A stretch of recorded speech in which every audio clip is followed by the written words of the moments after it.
Hello dear students, হরে কৃষ্ণ। আজকে আমরা wings বইয়ের পেজ নাম্বার 50-র অ্যাক্টিভিটি 7 করব। সামার ভ্যাকেশনের প্রথম হোমওয়ার্ক। আমরা সামার ভ্যাকেশনে যতটা পারি আমরা উইংসের কাজ এগিয়ে রাখবো। উইংসের সিলেবাস অনেকটা, তো আমি চাইবো তোমরা সকলেই পেজ নাম্বার 50 খোলো, উইংস বইয়ের অ্যাক্টিভিটি 7-এর দিকে মনোযোগ দাও। তো অ্যাক্টিভিটি 7 কি বলেছে? Fill in the blanks. এই ফিল ইন দ্য ব্ল্যাঙ্কসের যেটা আমরা করব, শূন্যস্থানে যে শব্দগুলো বসাবো সেই শব্দগুলো তার ওপরের দিকে তাকালে দেখবে নীল রঙের কলাম করে অনেকগুলো ওয়ার্ড দেওয়া আছে, ওইখানে দেওয়া আছে, আগের দুটো পাতাতেও দেওয়া আছে, সেখান থেকে শব্দগুলো আমাদের নির্বাচন করতে হবে। তা প্রথম কথা, এইখানে যে 20-25টা শব্দ আছে আড়াই পাতা জুড়ে, প্রত্যেকটা শব্দই ভীষণ দরকার, শেখা খুব জরুরি।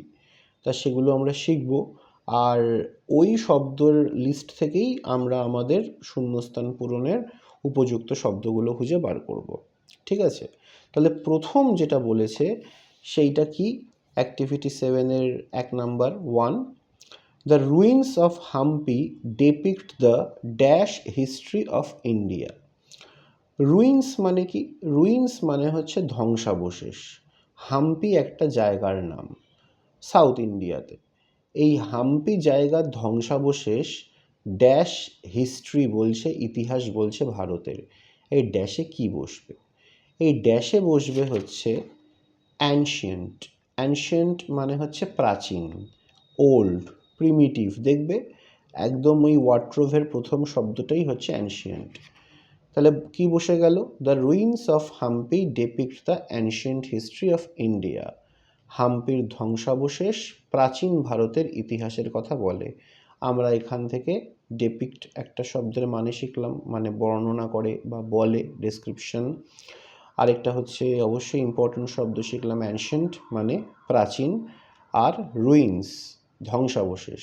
তাহলে আমাদের যদি শেখার ইচ্ছা থাকে, শেখার ইন্টেনশন থাকে, তাহলে আমরা কিন্তু প্রচুর শব্দ শিখতে পারবো। আর শব্দ হচ্ছে ইটের মতো, তোমার কাছে যত বেশি ইট থাকবে তুমি তত ভালো ও মজবুত বাড়ি বানাতে পারবে। এবারে আসা যাক দ্বিতীয়। Van Gogh was a dash Dutch painter. Van Gogh একজন নামকরা বিখ্যাত ব্যক্তি ছিলেন। ডাচ, ডাচ মানে কোন দেশের বাসিন্দা? হল্যান্ড বা দ্য নেদারল্যান্ডস। এবার কি বলছে? Van Gogh was a dash Dutch painter. তার ড্যাশের মধ্যে কি বসবে? বসবে ফেমাস। ফেমাস মানে বিখ্যাত, যাকে বহু লোক চেনে।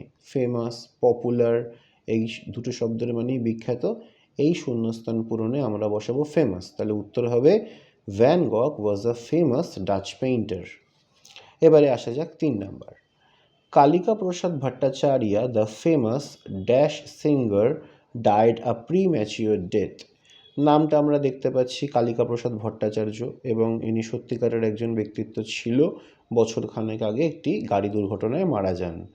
কি বলেছে? দ্য ফেমাস, বিখ্যাত এখানে বলেই দিয়েছে। ড্যাশ সিঙ্গার, কি সিঙ্গার হবে এখানে? এখানে হবে হচ্ছে ফোক, FOLK। ফোল্ক হবে না, উচ্চারণটা হবে ফোক। ফোক মানে আমরা ক্লাসেও আলোচনা করেছি, ফোক মানে হচ্ছে কি? লোক, লোকগীতি, লোকনৃত্য, folk dancer, folk singer, folk artist.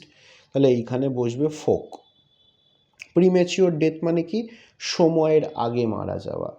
অ্যাক্সিডেন্টে মারা গেছে, উনি আরও বহুকাল বাঁচতে পারতো, কিন্তু যেহেতু অ্যাক্সিডেন্টে সময়ের অনেকটা আগে মারা গেছে, তাই বলা হয়েছে প্রিম্যাচিওর। প্রিম্যাচিওর মানে হচ্ছে সময়ের আগে, আর ডেথ মানে হচ্ছে মৃত্যু। তাহলে কি উত্তর দাঁড়ালো? Kalika Prasad Bhattacharya, the famous folk singer, died a premature death.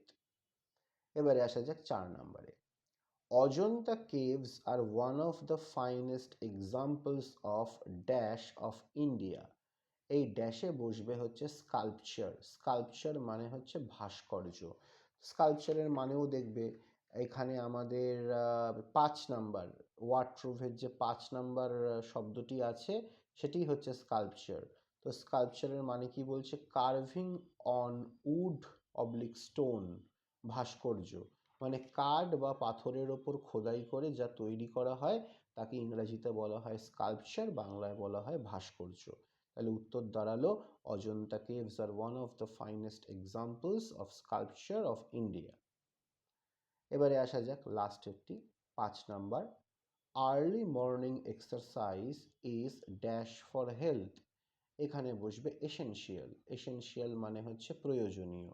প্রয়োজনীয়র আরেকটি গুরুত্বপূর্ণ সমর্থক শব্দ আমরা শিখে রাখবো, বইতে দিয়েছে, তোমাদের বানান শিখতে কোনো অসুবিধা হবে না, সেটি হলো necessity.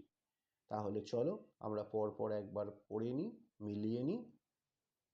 The ruins of Hampi depict the ancient history of India. প্রথম উত্তরটি হচ্ছে অ্যানশিয়েন্ট। দ্বিতীয় উত্তর, van Gogh was a famous Dutch painter. Famous. Third, Kalika Prasad Bhattacharya, the famous folk singer, died a premature death. Folk. Ajanta caves are one of the finest examples of sculptures of India. এখানে উত্তর হচ্ছে 4 এর উত্তর হচ্ছে sculpture. 5. Early morning exercise is essential for healthy lifestyle. এখানে উত্তর হচ্ছে essential. এইটা তোমরা ভিডিওটি আজকে যখন পাবে চেষ্টা করবে আজকেই করে রাখার। কেউ স্কুল খোলবার একদিন দুদিন আগে বা এক রাত্রির আগে করার চেষ্টা করবে না, তাদের কাজের কোয়ালিটি খুব খারাপ হয়। এবং এইটা উদ্দেশ্য না, উদ্দেশ্যটা হচ্ছে যে ছুটি থাকা সত্ত্বেও আমরা পড়াশোনার টাচে নিয়মিত থাকব। আমাদের অ্যাক্টিভিটি 7 পেজ নাম্বার 50 কমপ্লিট হলো। খুব শিগগিরই দেখা হচ্ছে পরের ভিডিওতে। হরে কৃষ্ণ।